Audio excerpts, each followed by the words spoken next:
Hello students, Sushmita SB channel पर आप सभी का बहुत बहुत स्वागत करती हूँ मैं।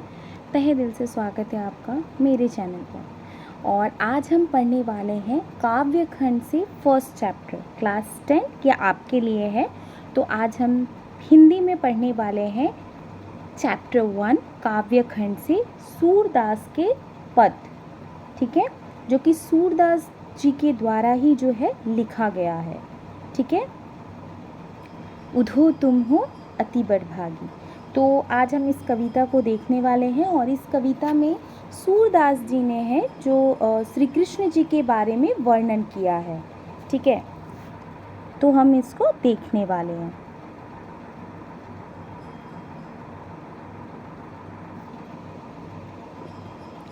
जैसा कि आप सभी को पता है कि श्री कृष्ण जी ने अपने बचपन से लेकर अपना युवावस्था जो है वो गोकुल में बिताया था।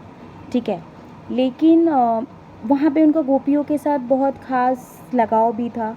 लेकिन कंस के वध के बाद से मथुरा उनको क्या करना पड़ा, मथुरा जाना पड़ा और वहाँ के वो राजा भी बन गए।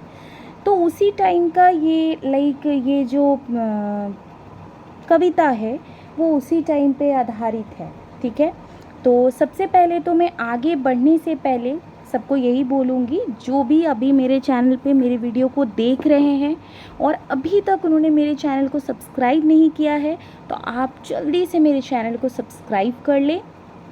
एंड अगर आपको मेरी वीडियो पसंद आ रही है तो आप लाइक ज़रूर करें एंड अपने दोस्तों के बीच ज़्यादा से ज़्यादा जो है शेयर कीजिए। ठीक है, मैंने टेलीग्राम चैनल का जो है लिंक भी जो है मेरे कमेंट बॉक्स पे दे दिया है आप लोगों के लिए। तो आप कमेंट बॉक्स पे जा कर के आप मेरे टेलीग्राम चैनल पे ज्वाइन कर सकते हैं। वहाँ पे आपको जो भी मैं यहाँ पे आप लोगों को पढ़ा रही हूँ उससे रिलेटेड अपडेट्स एंड पीडीएफ्स आपको मेरे टेलीग्राम चैनल पे मिल जाएगी। तो आप ज़रूर से ज़रूर मेरे टेलीग्राम चैनल को ज्वाइन कीजिए ताकि आपको कोई अब असुविधा ना हो, आपको आराम से जो है सारी चीज़ें पीडीएफ वगैरह सब कुछ वहाँ से मिल जाए। तो आपकी सुविधा के लिए मैंने जो है टेलीग्राम चैनल पे आप लोगों के लिए लिंक दिया है, तो आप उसको ज्वाइन ज़रूर करें एंड सब्सक्राइब करना ना भूलें। ठीक है, तो सबसे पहले जो है पोएम को स्टार्ट करने से पहले आइए हम देख लेते हैं सूरदास जी के बारे में। ठीक है, तो सूरदास जी के बारे में देखते कि सूरदास जी भाई कौन थे, कब उनका जन्म हुआ। ठीक है, तो यहाँ पे देखिए सूरदास का जन्म 1478 में माना जाता है। उनका जन्म कब हुआ था? 1478। एक मान्यता के अनुसार उनका जन्म मथुरा के निकट रुनकत्ता या रेणुका क्षेत्र में हुआ, जबकि दूसरी मान्यता के अनुसार उनका जन्म स्थान दिल्ली के पास सीही माना जाता है। मतलब दो माना जाता है। एक मान्यता लोग मानते हैं कि उनका जन्म मथुरा के निकट रुनकत्ता या रेणुका क्षेत्र में हुआ, जबकि दूसरी मान्यता के अनुसार उनका जन्म कहाँ हुआ था? दिल्ली के पास सीही। महाप्रभु वल्लभाचार्य के शिष्य सूरदास अष्टछाप के कवियों में सर्वाधिक प्रसिद्ध है। वे मथुरा और वृंदावन के बीच गौ घाट पर रहते थे और श्रीनाथ जी के मंदिर में भजन कीर्तन करते थे। सन 1583 में पारसोली में उनका निधन हुआ। उनका निधन कब हुआ? 1583। उनका जन्म कब हुआ?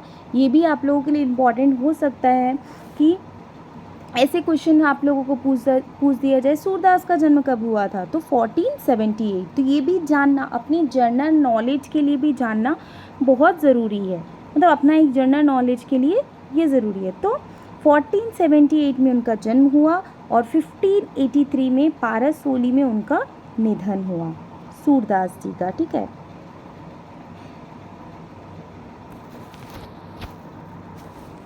उनके 3 ग्रंथों सूरसागर, साहित्य लहरी और सूरसारावली में सूरसागर ही सर्वाधिक लोकप्रिय हुआ। खेती और पशुपालन वाले भारतीय समाज का दैनिक अंतरंग चित्र और मनुष्य की स्वाभाविक वृत्तियों का चित्रण सूर की कविता में मिलता है। ठीक है, शूर वात्सल्य और श्रृंगार के श्रेष्ठ कवि माने जाते। किसके वो श्रेष्ठ कवि माने जाते हैं? वात्सल्य और श्रृंगार के श्रेष्ठ कवि माने जाते हैं और कृष्ण और गोपियों का प्रेम सहज मानवीय प्रेम की प्रतिष्ठा करता है। सूर ने मानव प्रेम की गौरव गाथा के माध्यम से सामान्य मनुष्य को हीनता बोध से मुक्त किया, उनमें जीने की ललक पैदा की। उनकी कविता में ब्रज भाषा का निखरा हुआ रूप है, वह चली आ रही लोकगीत की परंपरा का ही श्रेष्ठ कड़ी है। तो सूरदास जो है वो जनरली ब्रज भाषा में कविता ज़्यादा लिखे, मतलब ब्रज भाषा पे उनका उनकी कविता होती है। तो ये जो कविता है जो अभी हम पढ़ने वाले हैं सूरदास के पद, वो भी जो है ब्रज भाषा में लिखी गई है, ठीक है। और ये कविता कब की है? ये कविता तब की है जब जो श्री कृष्ण जो है वो कंस के वध के बाद मथुरा चले जाते हैं, और यहाँ पे जब गोपियाँ तरस रही होती है श्री कृष्ण को देखने के लिए कि श्री कृष्ण कब आएंगे, और जब श्री कृष्ण जो है उद्धव को भेजते हैं गोपियों के पास, उद्धव जब आते हैं यहाँ पे गोपियों के पास, तब गोपियाँ जो है उनका जो वो जो इतने दिन से व्याकुल थी, इतने दिन से कृष्ण के वियोग में जी रही थी, उनको उद्धव को देखकर उनका गुस्सा और तेज हो जाता है, और यहाँ पे वो क्या करती हैं, उद्धव को काफ़ी ताने मारती हैं, काफ़ी व्यंग करती है उन पर। तो ये कविता उसी से रिलेटेड कविता है। यहाँ पे हम देखेंगे कि कैसे गोपियाँ जो हैं वो उद्धव को जो है क्या करती है, व्यंग करती है, खरी खोटी सुनाती है, ताने मारती है, ठीक है। तो यही हम कविता में देखने वाले हैं। तो आइए अब हम जो है सबसे पहले कविता को स्टार्ट करते हैं। तो वीडियो पे अंत तक ज़रूर बने रहिएगा, क्योंकि आप लोगों का ऐसा आता है कि आप मतलब भाव स्पष्ट करना है, आपको बताना है कविता में। ये ब्रज भाषा की कविता है, तो आप जब कविता को अच्छे से पढ़ेंगे, जब उसका अर्थ समझेंगे, तभी आप क्वेश्चन आंसर भी अच्छे से कर पाएंगे। तो आइए बढ़ते हैं आगे।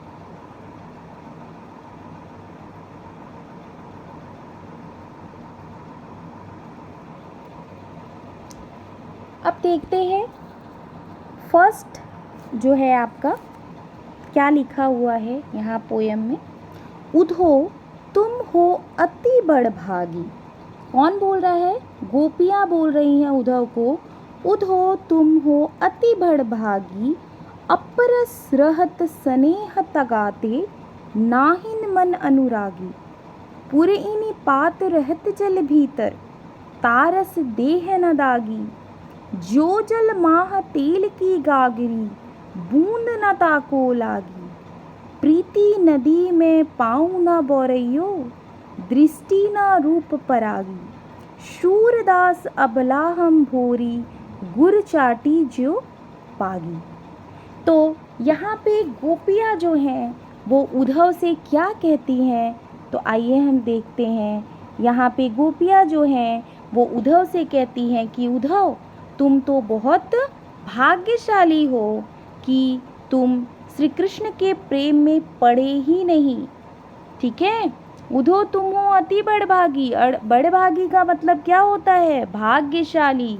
कि उद्धव तुम तो बहुत भाग्यशाली हो कि तुम श्री कृष्ण के प्रेम में पड़े ही नहीं। अगर तुम भी श्री कृष्ण के प्रेम में पड़ते तो तुम भी उनसे दूर नहीं रह सकते। ऐसा कहकर एक तरीके से गोपियाँ क्या कर रही हैं?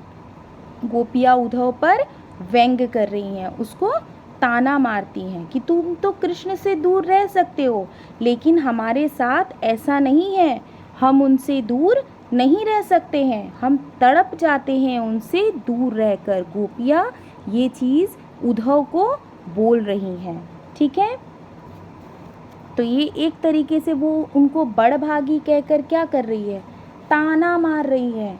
एक तरीके से गोपियाँ जो हैं वो उद्धव को बड़भागी कहकर उनको ताना मार रही हैं, ठीक है, कि तुम तो श्री कृष्ण के प्रेम में पड़े ही नहीं हो। अगर तुम भी श्री कृष्ण के प्रेम में पड़ते तो क्या होता? तुम भी उनके बिना नहीं रह सकते, लेकिन तुम तो श्री कृष्ण के प्रेम में पड़े ही नहीं हो।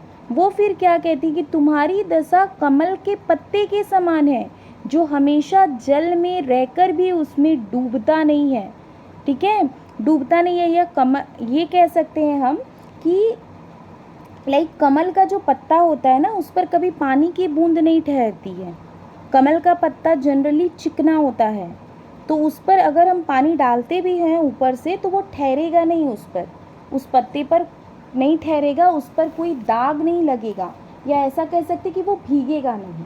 ठीक है, तो देखिएगा कमल का पत्ता पानी में ही रहता है, लेकिन वो पानी से क्या है, परे, मतलब पानी से अलग है ना, क्योंकि पानी का बूंद भी नहीं ठहरता है कमल के पत्ते पर। तो ये गोपियाँ कह रही हैं उनको कि तुम तो कमल के पत्ते के समान हो, जो जल के भीतर तो रहते हैं लेकिन उस पर एक बूंद भी नहीं लगता है। ऐसे ही वो फिर उनको बोलते हैं कि तुम ऐसे ही तेल के मटके के जैसे हो, जो पानी के संपर्क में आकर भी पानी से खुद को अलग रहता है। ठीक है, मतलब तेल का जो आप देखोगे, तेल का जो मटका होता है, तेल का जो घड़ा होता है, अगर तेल लगा दे, घड़े में तेल रहेगा तो वो पानी, उस पर पानी की बूंदें टिकेगी, वो तो चिकना हो जाता है ना। तो यहाँ गोपियाँ ये बोलने की कोशिश कर रही हैं, मटका और पत्ता जो है ना वो है उद्धव। मटका और पत्ता को वो किससे संबोधित कर रही है, उद्धव से संबंधित कर रही हैं, और पानी जो है वो है श्री कृष्ण का प्रेम। तो गोपियाँ यहाँ उद्धव को यह बोलने की कोशिश कर रही है कि तुम तो ऐसे ही चिकनाहट वाले घड़े हो या कमल का पत्ता हो, जिस पर श्री कृष्ण का प्रेम जो है वो ठहर ही नहीं सकता, वो रह ही नहीं सकता। तो तुम बहुत ही क्या हो, भाग्यशाली हो। ठीक है, कमल का पत्ता रहता तो जल में ही है, बट कमल जल में ही खिलता है, पर कमल के पत्ते पर पानी की बूंद नहीं ठहरती। ठीक उसी तरह उद्धव, तुम्हारे ऊपर प्रेम का रंग चढ़ा ही नहीं, तुम उसी कमल के पत्ते और मटके की तरह हो। तुम रहते तो श्री कृष्ण के साथ हो, पर तुम पर श्री कृष्ण का प्रेम चढ़ा ही नहीं। ये कौन बोल रहा है, गोपियाँ बोल रही हैं, और ये ताना मार रही हैं। किसको ताना मार रही हैं ये ताना मार रही है किसको, ये ताना मार रही है उद्धव को। ठीक है, अब वो क्या कहती है, तुम जो श्री कृष्ण के प्रेम के पास रहकर भी प्रेम और स्नेह से वंचित है। ठीक है, और उद्धव कृष्ण रूपी प्रेम की नदी के साथ रहते हुए भी उसमें स्नान करने की बात तो दूर, उस पर तो श्री कृष्ण प्रेम की एक छींट भी नहीं पड़ी।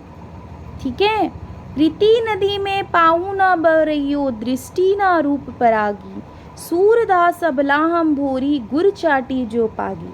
यहाँ पे जो गोपियाँ यही कहने की कोशिश कर रही हैं कि तुम श्री कृष्ण रूपी प्रेम नदी के साथ रहते हुए भी स्नान करने की बात तो दूर की है, तुम कृष्ण की प्रेम की एक छींट भी तुम पर नहीं पड़ रही है।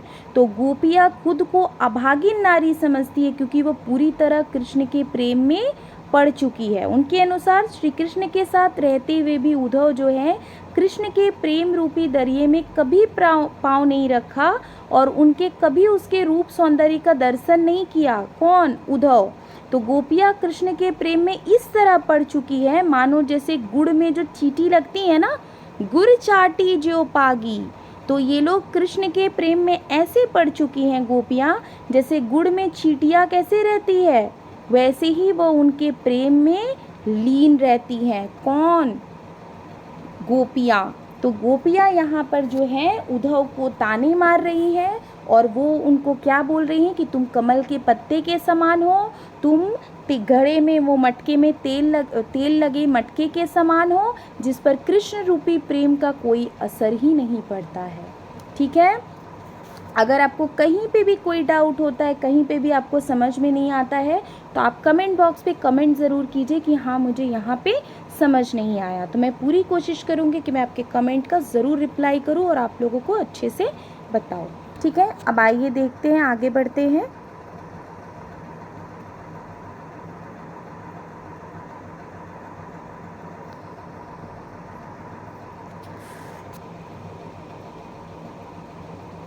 अब है देखिए, मन की मन ही मांझ रही, कहिए जाई कौन पे उधो, ना ही परत कहीं, अवधि आधार आस आवन की, तन मन बिथा सही। अब इन जोग संदेशनी सुनी सुनी, बिरहिनी बिरह दही, चाहती हुती गुहारी जिति ही ते, उतते धार बही। सूरदास अब धीर धरहि क्यों, मर्यादा ना लही। तो यहाँ पे गोपियाँ जो हैं इस पंक्ति में, इस लाइन में, यहाँ पे गोपियाँ क्या कह रही हैं, तो गोपियाँ उद्धव से अपनी पीड़ा बताते हुए कह रही हैं कि जब से श्री कृष्ण गोकुल छोड़कर गए हैं तो उनकी मन की बात मन में ही रह गई है। ठीक है, वे इस आशा में अपने तन मन की पीड़ा को सह रही हैं कि जब कृष्ण लौट कर आएंगे तो हमारे सारे दुख दूर हो जाएंगे और वे अपने प्रेम को श्री कृष्ण के समक्ष क्या करेंगी, व्यक्त करेंगी और श्री कृष्ण के प्रेम की भागीदार बनेगी। परंतु श्री कृष्ण जी ने हमारे लिए ज्ञान योग का संदेश भेजकर हमारे दुख को और क्या कर दिया है, बढ़ा दिया है। हमारे दुख को क्या कर दिया, बढ़ा दिया है। जब उन्हें पता चला कि श्री कृष्ण जी लौट कर नहीं आएंगे तो इस संदेश को सुनकर गोपियाँ क्या हो गई थी, टूट सी गई और उनकी विरह की व्यथा जो है और बढ़ गई और उन्हें श्री कृष्ण के रूप सौंदर्य को द्वारा निहारने का मौका अब नहीं मिलेगा। वो क्या सोच रही थी कि अब हमें श्री कृष्ण को देखने का मौका नहीं मिलेगा। उन्हें ऐसा प्रतीत हो रहा है कि वह अब हमेशा के लिए श्री कृष्ण से बिछड़ चुकी हैं। इसी वजह से गोपियाँ वियोग में कह रही हैं कि श्री कृष्ण ने हमारे साथ छल किया है। क्या किया है, श्री कृष्ण ने हमारे साथ छल किया है और उन्होंने मर्यादा का उल्लंघन किया है। क्योंकि लोग मर्यादा तो ये कहते हैं ना कि प्यार के बदले प्यार मिलना चाहिए। हम कहते हैं ना हम प्यार करते तो प्यार के बदले प्यार मिलना चाहिए। तो यहाँ पे क्या लिखी है, मर्यादा ना लही।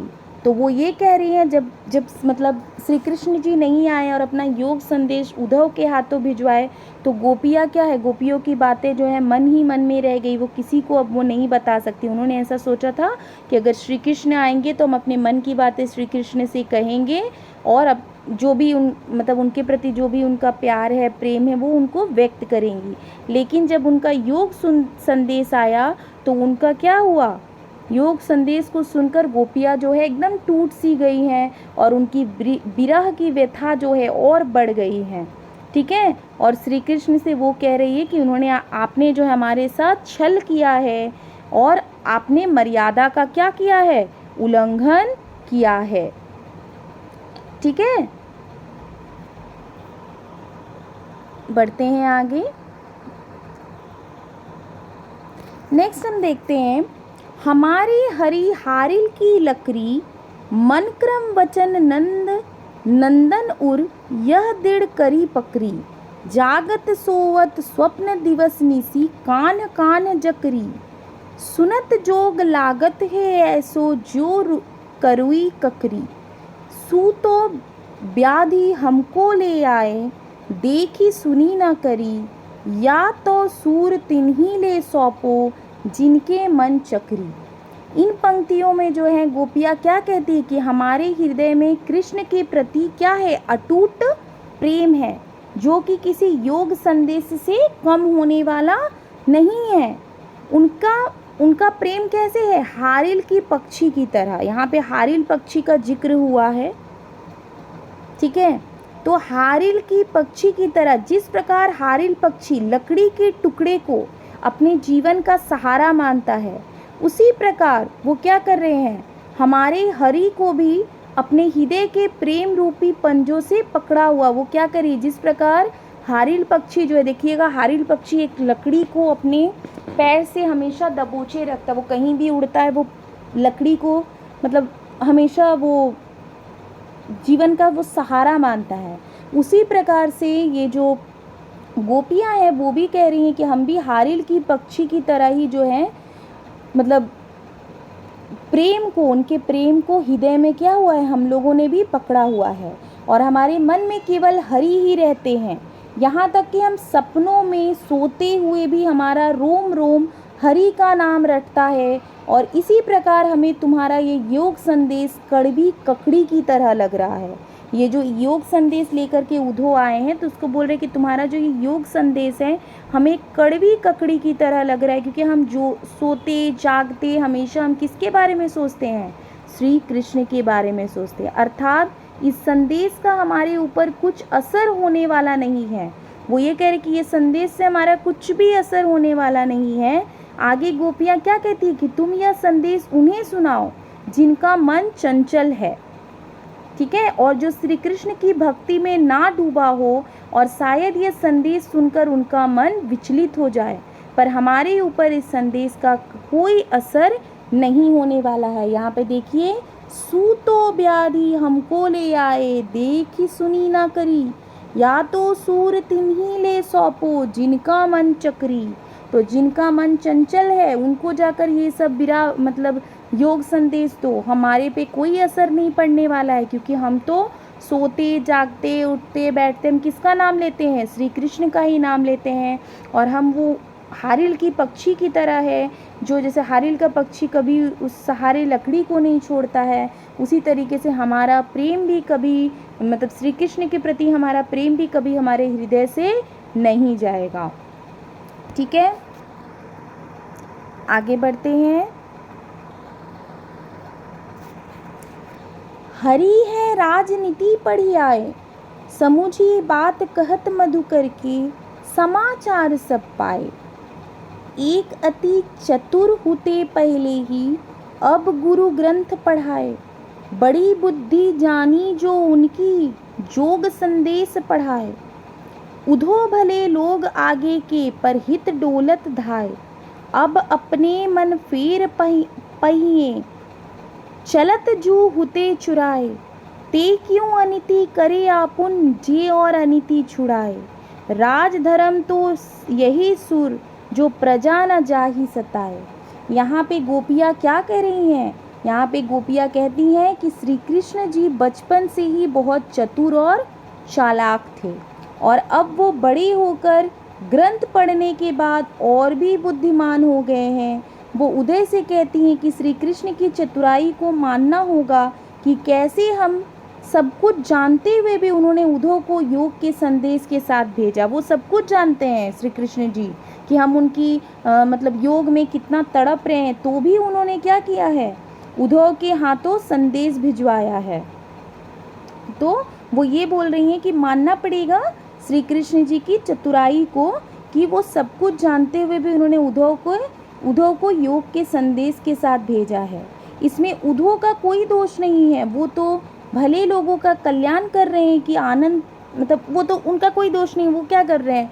जो भी उन्होंने भेजा वो मतलब ले कर के आए हैं। वो कहते कि मथुरा जाते वक्त श्री कृष्ण अपने साथ हमारा मन भी ले गए थे, अब हमें यह वापस चाहिए। कौन कह रहा है? गोपियाँ कह रही हैं कि वो मथुरा जाते वक्त तो हमारा मन भी लेकर के चले गए थे, तो वो हमें अब क्या चाहिए? वापस चाहिए। उनके अनुसार श्री कृष्ण अपना राज धर्म भी नहीं निभा रहे हैं। एक राजा का यही धर्म होता है कि वो अपनी प्रजा का ख्याल रखे, उनके सारे दुखों को नष्ट करे, मतलब समाप्त करे। किंतु यहाँ पर श्री कृष्ण क्या कर रहे हैं? उनके दुख का क्या बन रहे हैं? कारण बन रहे हैं। इसीलिए गोपियाँ कहती हैं कि श्री कृष्ण उनके सामने आकर दर्शन दे, उन पर अत्याचार ना करे और उनके हृदय की पीड़ा को शांत करे। ठीक है, वो ऐसा कहते कि श्री कृष्ण तो पहले से ही चालाक थे बहुत, और अभी जो है मतलब ग्रंथ वंथ पढ़ के अभी और भी वो क्या हो गए हैं? बुद्धिमान हो गए हैं, चालाक हो गए हैं। उन्हें तो सब कुछ पता था कि हम उनके बिना नहीं रह सकते, फिर भी वो उद्धव के हाथों हमें योग संदेश भिजवाए हैं। और इसमें उद्धव की कोई गलती नहीं है कि उद्धव ने योग संदेश लेकर हमारे लिए आए हैं, उनकी कोई गलती नहीं है। तो श्री कृष्ण जी को वो बोलती हैं कि श्री कृष्ण जी तो क्या कर रहे हैं? राज धर्म भी नहीं निभा रहे हैं, क्योंकि राजा का ये धर्म होता है प्रजा का ख्याल रखना। बट यहाँ पे उनके प्रजा को वो अपने आप को प्रजा बता रही हैं कि उनके प्रजा को जो है क्या हो रहा है? तकलीफ हो रहा है, और दुख का कारण कौन है? कृष्ण जी स्वयं है। ठीक है, तो आशा है कि आप लोगों को अच्छे से समझ आया होगा ये जो भी मैंने अभी आप लोगों को पढ़ाया है। सूरदास के पद, आप एक बार दो बार इस पद को लेकर के बैठिए, अच्छे से इन सारे मतलब जो भी मतलब पोएम है, कविता है, उसको अच्छे से पढ़िए, अच्छे से देखिए। कहीं पे भी अगर आपको कहीं कोई डाउट होता है तो आप कमेंट बॉक्स पे ज़रूर कमेंट कीजिए। ठीक है। और मेरे आप टेलीग्राम चैनल से जुड़ जाइए, आप वहाँ पे ज्वाइन कीजिए, वहाँ पे आपको PDF मिल जाएंगे, ठीक है। जो भी मैं पढ़ाती हूँ सारी चीज़ों का PDF वहाँ पे आप लोगों को मिल जाएगा, ठीक है। जिन्होंने भी नहीं किया अभी तक सब्सक्राइब मेरे चैनल को, जल्दी से सब्सक्राइब कर दे। आप ही की सपोर्ट की बहुत ज़रूरत है मेरे चैनल को, ज़्यादा से ज़्यादा शेयर कीजिए। इसके बाद जो है मैं आप लोगों के लिए इंग्लिश का जो है मैं the first flight his first flight chapter 3 जो है उसका मैं आप लोगों के लिए फुल एक्सप्लेनेशन वीडियो अपलोड कर चुकी हूँ मेरे चैनल पे। जिन्होंने अभी तक नहीं देखा है तो वो मेरे चैनल पे जाके देख सकते हैं। अब नेक्स्ट क्लास में जो है मैं द ब्लैक एरोप्लेन का फुल एक्सप्लेनेशन वीडियो लेकर के आने वाली हूँ, ठीक है। तो आज के लिए इतना ही।